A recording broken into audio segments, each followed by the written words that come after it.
and I was about 3 months pregnant, and I had a very strong heartbeat. I had gone to the doctor. Everything was fine. He said, oh, you're going to have a very healthy child. Is this demons trying to suck people's soul out of them and keep their spirit out of their body? Is that what this is? And I said, why? What's wrong? And they said, well, it's very odd. They said, first off, because there was a strong heartbeat, it was proof that there was a fetus. But there was no fetus. The fetus was gone. Greg, where was the fetus?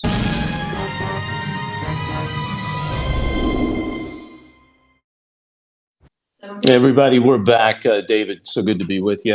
All right, so what are we talking about? We're talking about Satan building an army, very specifically. Now, Hollywood calls them aliens, and that's ridiculous because we've been brainwashed by this Hollywood nonsense since the 1940s, even before that, okay? And it's by design. I can't go into it now, but I will go into it on some show, okay? But it's by design, all right? Number two is we're talking about a very specific woman named Maria. She's got children. She had a dream, but we don't know if that's a dream, where she saw her 8-year-old son, okay? But go back 8 years and you'll find out that she was pregnant. And now she has the story she's going to unveil. Now, in the last segment, we talked about Greg and I thought that she was involved in astral projection and didn't even know it because she talks about her soul, her spirit leaving her body, like being sucked out. And, you know, in chat, we've got a lot of people here relating to that, saying, hey, that's happened to me, astral projection. And so, see, this is things the church won't talk about, but we do talk about it because it's real. This is demons sucking people. Greg's with me, Greg Messina. Is this demons trying to suck people's soul out of them and keep their spirit out of their body? Is that what this is? I do believe that. I think what's going on is the fact that the enemy, the spiritual enemy, Satan, the adversary, has the ability to wrap around our souls in a way. It's kind of along the lines of familiar spirits, if you're familiar with that terminology. So a familiar spirit basically attaches that spirit to another person's spirit or soul. And so they're able to kind of walk along with that person's spirit, depending on how, you know, if they know the Lord or not. If somebody knows the Lord, that's a whole nother debate. Whether Christians can have demons or not, and that's a whole nother area topic we don't need to get into. But this is the theory behind it: is that they're able to attach to one's soul or spirit if there's sin in that person's life, or if they do not know the Lord. Yeah. I want to play Maria's clip, Jared. Let's play clip number 2. I'm going to recap a little bit. In the audio, we're going to hear her recapping a little bit. But basically, she has had this dream or experience where she's met these people, and they've told her, this is your son. His name's Elijah. Let's play that clip. I felt a pound like in my chest, in my body, and I sat up in bed, and I was shaking and crying. I felt as if, you know, something very traumatic had just happened, and it just wasn't a dream. So the next day, it was just so intense, it really disturbed me. And I just kept hearing the name Elijah, and this is your son. Now, the thing is that prior to that, I would say about 8 years prior, I was pregnant, and I was about 3 months pregnant, and I had a very strong heartbeat. I had gone to the doctor. Everything was fine. He said, oh, you're going to have a very healthy child. And the very next day, I had a miscarriage, a sudden miscarriage. Oh. And the doctors checked me. They told me I was having a miscarriage and did what they had to do and then sent me home. The very next day, I got a call, and I was told, you have to get back to the radiologist. And I said, why? What's wrong? And they said, well, it's very odd. They said, first off, because there was a strong heartbeat, was proof that there was a fetus. And when I had the miscarriage, the sac came out, and it should have had the fetus inside the sac, but there wasn't. There was no fetus. A whole group of doctors examining me because they were baffled by this. But at the time, they just said, you know, you're a perfectly healthy woman. Don't worry, you'll be able to have children. 8 years later, I'm showing a child that was about 8 years old. Okay. All right. So this gets to the point where even me, David Heavener, has to go, hang on for a second. I mean, you know, this sounds like a Hollywood movie. Actually, it was a Hollywood movie. We're going to get into that later. So there was the placenta, even in a miscarriage, there should be a fetus, but there was no fetus. The fetus was gone. Greg, where was the fetus? Well, that's just it, David. Nobody knew. And it's documented. It's well documented. She showed me the documents. I mean, when I was interviewing her, she showed me the documents. As a matter of fact, she showed me there were two unusual sacs that look like silicone, two silicone sacs that were found that were extracted from her fetus, sorry, from her womb.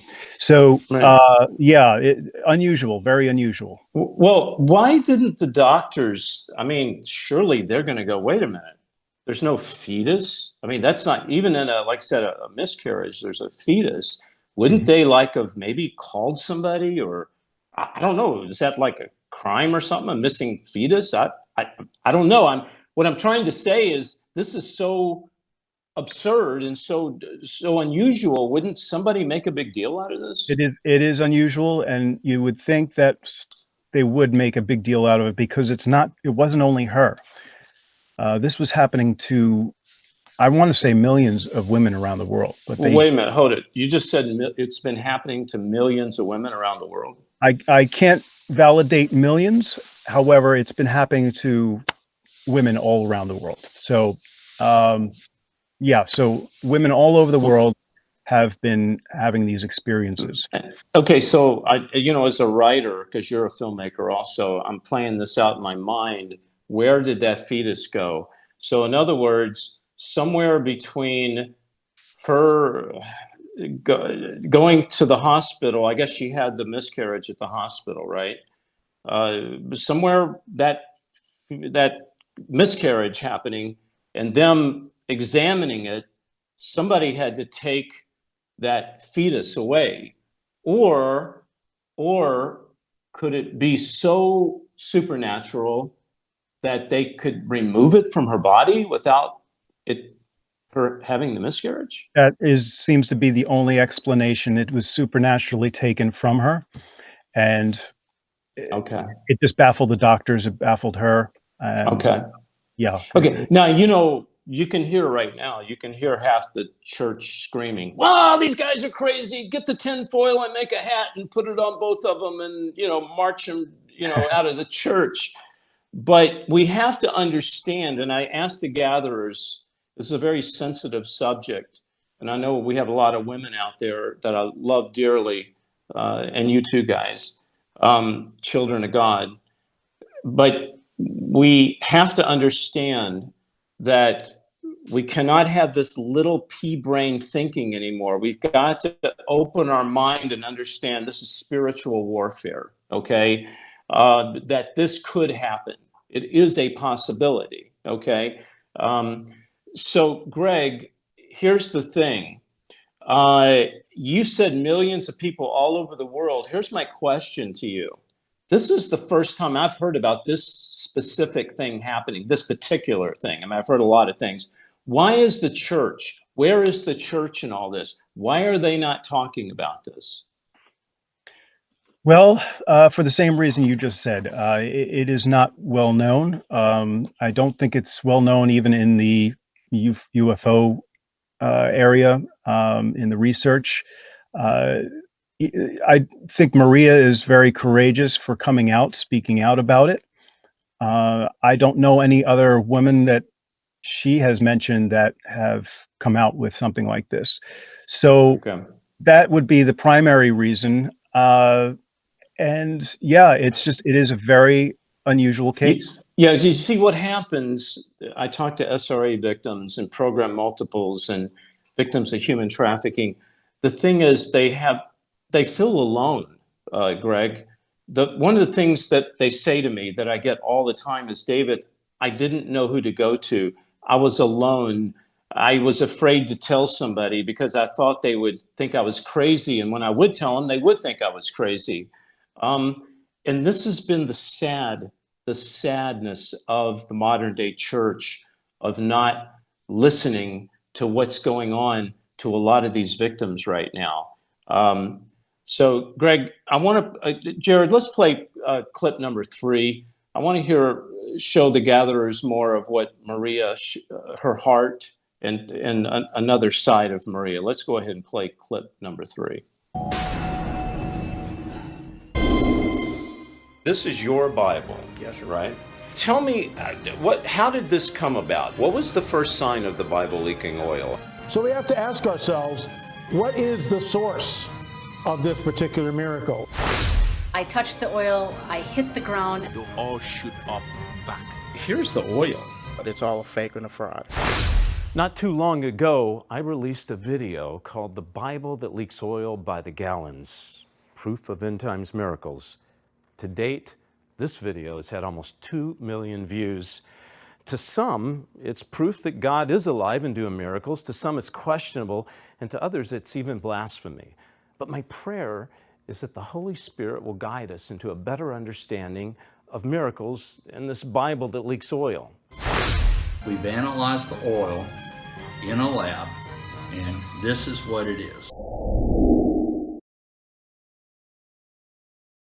Welcome to the Last Evangelist crowdfunding campaign. I'm so happy to have you take this journey with me. I'm going to play a character named John Rhodes, and I'm an FBI agent. My job is to bust underground churches. That's right, the churches have now married the government. You have the one world government married to the one world religious system, and so you either have the government church or the underground church. My job is to bust the underground church. I go in, I seek them out, I arrest them, and I find out where the next one is, until one night I meet God.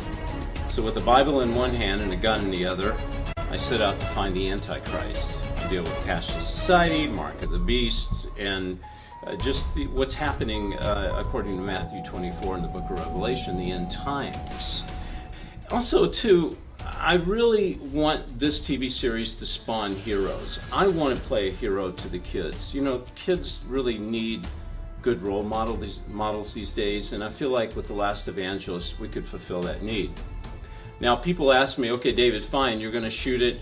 Where's it going to come out? Well, guess what? We have worldwide distribution through ROKU, Amazon, and other platforms. We have David Heavener TV, davidheavener.tv, where you'll be able to watch it exclusively, and who knows, you may be able to watch it other places too once it kicks off and becomes very successful. So I want to thank you for being involved. I appreciate this time that you spent with me. I want you to hit that button. Thank you, and God bless you.